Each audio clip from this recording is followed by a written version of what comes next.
तो गाइस मैं हूं अंकित और आप देख रहे हैं रेसलिंग फैंस नेटवर्क। शुरू करते हैं अपनी बातों को सबसे पहले क्राउन जूल से। तो क्राउन जूल धीरे धीरे करीब आ रहा है। डब्ल्यूडब्ल्यूई अच्छी बिल्ड कर रही है, मतलब ऐसा लग रहा है कि हाँ किसी मेजर पीएलए की तरफ हम लोग आगे बढ़ रहे हैं।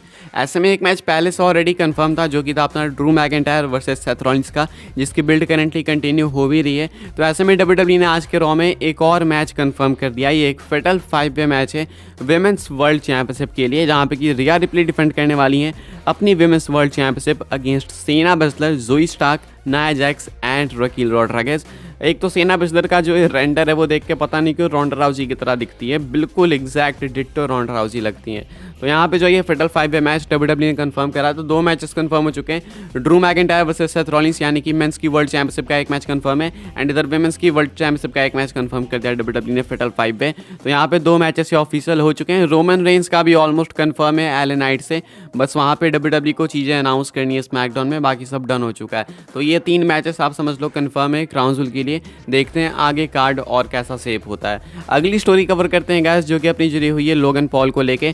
तो आपको मैंने बताया कि लोगन पॉल ने डिलन डैनिस को हराने के बाद रे मिस्टीरियो को चैलेंज करा कि मैं तुम्हारी यूएस टाइटल के लिए आ रहा हूँ। उसके बाद उसके ऊपर रिस्पॉन्ड करा रे मिस्टीरियो ने। वो कहते हैं कि ठीक है आ जाओ भाई, मैं तो स्मैकडाउन में रहता हूँ, वेट करूँगा तुम्हारा।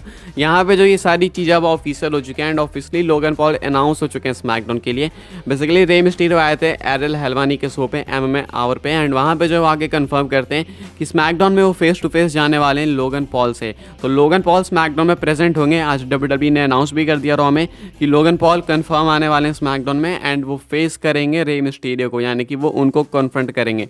अब क्राउन जूल के लिए वो लोकली एडवर्टाइज थे पहले भी लोगन पॉल, तो थोड़ा सा लग रहा था कि शायद आ सकते हैं लोगन पॉल, लेकिन all of a sudden WWE ने इतना कुछ बिल्ड कर दिया, ये थोड़ा शॉकिंग सा लग रहा है। लेकिन हाँ अभी कंफर्म समझो कि क्राउन जूल में ये वाला मैच होगा यूएस चैंपियनशिप का, एंड प्रोबेबली यहाँ पे लोगन पॉल मैच जीतेंगे भी। जिस तरीके से वो मोमेंटम बिल्ड करते आ रहे हैं उधर से बॉक्सिंग से, वो देख के लग रहा है कि यहाँ पे डब्ल्यूडब्ल्यूई में भी आके वो भी हारने नहीं वाले हैं। तो आपको स्मैकडाउन में फेस टू फेस देखने को मिलेगा Rey Mysterio and Logan Paul का। तो आने वाला स्मैकडाउन भी काफ़ी इंपॉर्टेंट होने वाला है। आगे बढ़ते हैं गाइस, बात करते हैं अगली स्टोरी के बारे में, जो कि सीएम पंक को लेके।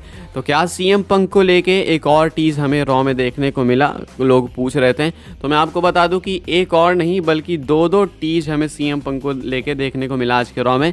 और मैं आपको बता दूं शिंसुके नाकामुरा वाला तो आप सबने नोटिस करा होगा कि दो बार GTS लगाने की कोशिश करी नाकामुरा ने रिकोशे के ऊपर, एक बार सक्सेसफुल हुए एक बार अनसक्सेसफुल। तो ऑलमोस्ट वो कंफर्म ही है कि सीएम पंक का रेफरेंस है। कल आपने देखा भी यूएस नेटवर्क ने कमेंट वगैरह भी करा था बेस्ट इन द वर्ल्ड, जो कि अब कमेंट उन्होंने रिमूव कर दिया। तो आप समझ लो कि क्या गेम खेल रहे हैं वो।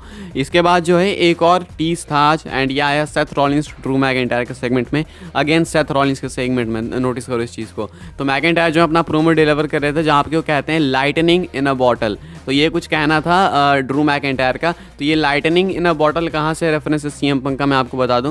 पहले सीएम पंक को डब्ल्यूडब्ल्यूई कभी कभी रेफर करा करती थी इस तरीके से, एंड ऐसा कुछ मुझे प्रूफ नहीं मिला। मैंने सारी चीज़ ट्विटर पे ही देखी है, लोग ऐसा क्लेम कर रहे हैं। लेकिन मैंने जब इसके ऊपर रिसर्च करी तो मुझे पता चला कि हाँ 2K15 में शायद लोग जब गेम प्ले कर रहे थे तो लाइटनिंग इन अ बॉटल कर करके रेफर कर रहे थे सीएम पंक को। तो ये सीएम पंक का रेफरेंस तो है, एंड जो कि ड्रू मैकिंटायर ने आज डिलीवर किया है सेथ रॉलिंस के सामने।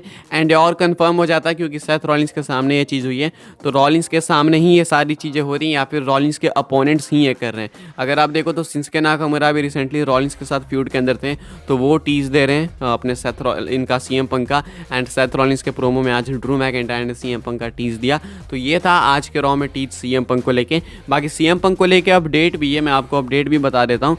एंड ये अपडेट ज़रूर न्यूज़ की तरफ से एक मेजर अपडेट है, इसको मैं आपको ट्रांसलेट करके बता देता हूँ, वरना ये चिट्ठा पढ़ूंगा तो पता नहीं वीडियो कितनी लंबी हो जाएगी। तो मैं आपको बता दूँ इस अपडेट के अंदर बताया ये जा रहा है कि जो डब्ल्यूडब्ल्यूई है वो रिटर्न को काफ़ी सीक्रेट रखना चाहती है, एंड काफ़ी कम लोगों को ही मालूम होगा कि सीएम पंक कब आ रहे हैं, कहाँ आ रहे हैं। तो ऐसा अगर कोई क्लेम कर रहा है कि हाँ यहाँ पे सीएम पंक आएगा यहाँ पे नहीं आएगा, तो बिलीव मत करो। तो यहाँ पे बताया जा रहा है कि प्रोबेबली हो सकता है कि सर्वाइवर सीरीज में वो ना भी आए, क्योंकि वहाँ पे रैंडी ऑर्टन ऑलरेडी रूमर्ड है। तो शायद डब्ल्यूडब्ल्यूई एक पीएलई में दो मेजर रिटर्न्स ना कराए। डब्ल्यूडब्ल्यूई में भी सीएम पंक को होल्ड करे रॉयल रंबल तक के लिए, डब्ल्यूडब्ल्यूई में भी हो सकता है उसके बाद भी होल्ड करे, एंड जब रेसलमेनिया की बिल्ड हो तब सीएम पंक आए, तो होल्ड भी कर सकती है डब्ल्यूडब्ल्यू। एंड ये सिर्फ स्पेक्यूलेशन है क्योंकि एग्जैक्ट किसी को नहीं पता है। डब्ल्यूडब्ल्यू चीज़ों को काफ़ी टॉप सीक्रेट रखना चाहती है, जो हायर अप्स हैं उनको ही ये सारी चीज़ें मालूम होगी। साथ में यहाँ पे बताया ये भी जा रहा है कि विंस मैकमैन जो है कंपनी से निकले, मतलब कंट्रोल से निकले। उसके बाद ट्रिपल एच से जब विजिट हुई थी सीएम पंक की, जब ट्रिपल एच से जाके मिले थे सीएम पंक बैकस्टेज रॉ में, तो वहाँ पे बताया गया कि उन्होंने अपनी बीफ जो है उसको ऐस कर ली है। एंड जो एरी इमैनुअल हैं अपने टीकेओ वाले, एंडेवर वाले, उनके रिलेशंस काफ़ी अच्छे हैं सीएम पंक से। इवन जो सीएफएफसी है वो एंडेवर के बैनर के अंदर ही आती है, तो वहाँ पर ऑलरेडी सीएम पंक कॉमेंट्री कर ही रहे हैं। तो ऐसा बताया जा रहा है कि एरी इमैनुअल भी कहीं ना कहीं चाह रहे होंगे सीएम पंक को बुलाना। तो ओवरऑल चीज़ें काफ़ी पॉजिटिव हैं, लेकिन सीएम पंक का रिटर्न एग्जैक्ट किस डेट पे होगा वो बताना मुश्किल है, क्योंकि डब्ल्यूडब्ल्यूई इसको काफ़ी सीक्रेट सरप्राइज रखना चाहती है। ट्रिपल एच जो है सरप्राइज एलिमेंट वापस लाना चाहते हैं इसीलिए। तो यहाँ पे आपको क्या लगता है ये रिटर्न कब हो सकता है? क्या डब्ल्यूडब्ल्यूई को सीएम पंक के रिटर्न को पुश बैक करना चाहिए या फिर रैंडी ऑर्टन के रिटर्न को? क्या लगता है आपको किसका रिटर्न पहले होना चाहिए? कॉमेंट करके बताना जरूर से। ये है लेटेस्ट अपडेट सीएम पंक को लेके। आगे बढ़ते हैं गाइस, बात करते हैं अपनी आखिरी स्टोरी के बारे में, जो कि है रॉक वर्सेज रोमन को लेके। एंड एक नेगेटिव न्यूज़ है इनको लेके। हमेशा यही होता है भाई, हम लोग खुश हो जाते हैं, पॉजिटिव हो जाते हैं, उसके बाद एक नेगेटिव न्यूज़ आ जाती है। तो ये नेगेटिव न्यूज़ ऐसे कोई छोटे मोटे सोर्स से भी नहीं आई है, एक मैसिव सोर्स से आई है, वरना मैं इसको इतना सीरियसली लेता भी नहीं, क्योंकि मैंने तो माइंड मेकअप करके रखा था, क्योंकि भाई ये तो होगा ही, क्योंकि डब्ल्यूडब्ल्यू उसी तरफ जा भी रही थी।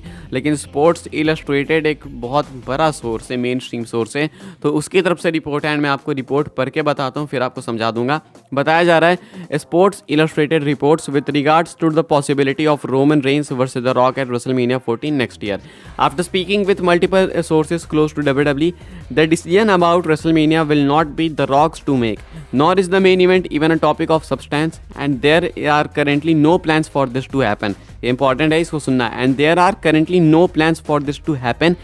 Even if it were offered, it would not be a certainty that Johnson would even accept. He has multiple obligations, and if he is part of a movie that is filming, he simply would not be able to take the risk of wrestling. तो ये सारी कोई चीज़ें नई नहीं है, ये हमने ऑलरेडी सुन रखी है रेसलमेनिया 38 से पहले, 39 से पहले। तो ये कुछ इसमें नया नहीं है। बताएं यहाँ पे ये जा रहा है कि हो सकता है कि ये वाला मैच ना हो, अभी के हिसाब से प्लान्स हैं ही नहीं इस मैच के होने के। एंड बताया जा रहा है कि रॉक जो है रिस्क नहीं लेना चाहेंगे रेसल करके, हो सकता है उस टाइम पे वो कोई मूवी फिल्म कर रहे हो। देखो मैं सही बताऊँ, रॉक ने इस चीज़ को ऑलरेडी डिनाई कर दिया कि नहीं भाई ऐसा कुछ नहीं है, मैं अपने शेड्यूल को कंट्रोल करता हूँ एंड कोई भी मूवी मुझे रोक नहीं सकती है रेसल करने से, एंड मैं ओपन हूँ रेसलमेनिया 40 के लिए।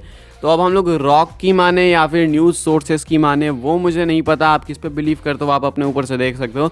लेकिन मैं अभी थोड़ा 50-50 में हो चुका हूँ, लग भी रहा है कि होगा, नहीं भी लग रहा है कि होगा, क्योंकि स्पेशली कोडी रोड्स ने रोमन को जो कॉन्फ्रंट करा स्मैकडाउन में, उसे देख के लग रहा है कि कोडी रोड्स ही सही में फर्स्ट प्रायोरिटी है। एंड मे भी हो सकता है कि कोडी रोड्स रोमन की स्टोरी भी फिनिश कर दें या फिर अपनी स्टोरी फिनिश कर दें। रोमन की तो क्या ही स्टोरी है, 3 साल से चलते आ रही है रोमन की स्टोरी, तो अपनी स्टोरी में भी फिनिश कर सकते हैं। एंड इस रिपोर्ट के अकॉर्डिंग मे बी जॉनसन यानी कि ड्वेन जॉनसन डब्ल्यूडब्ल्यू के ऑफर को एक्सेप्ट भी ना करें मैच के लिए। एंड अगर वह एक्सेप्ट भी कर लेते हैं तो भी ये जरूरी नहीं है कि ये वाला मैच होगा, क्योंकि डब्ल्यूडब्ल्यू के पास और भी लोग हैं, और भी लोग से मतलब कोडी रोड से। तो ऐसे में बताया जा रहा है कि अभी चांसेस बहुत ही ज़्यादा कम है रोमन वर्सेज रॉक के। काफ़ी नेगेटिव अपडेट है, आई नो, मैं भी काफ़ी डिसअपॉइंट हुआ था कल रात को इसको पढ़ के, अब तो मेरा माइंड मेकअप हो गया। लेकिन आप लोग अपने थॉट्स बता सकते हैं इसको लेके, जो भी कुछ कहना चाहते हो कमेंट्स के अंदर। कौन सा मैच ज़्यादा बेटर है भाई, रोमन वर्सेज कोडी या रोमन वर्सेज रॉक? कमेंट करके बताना।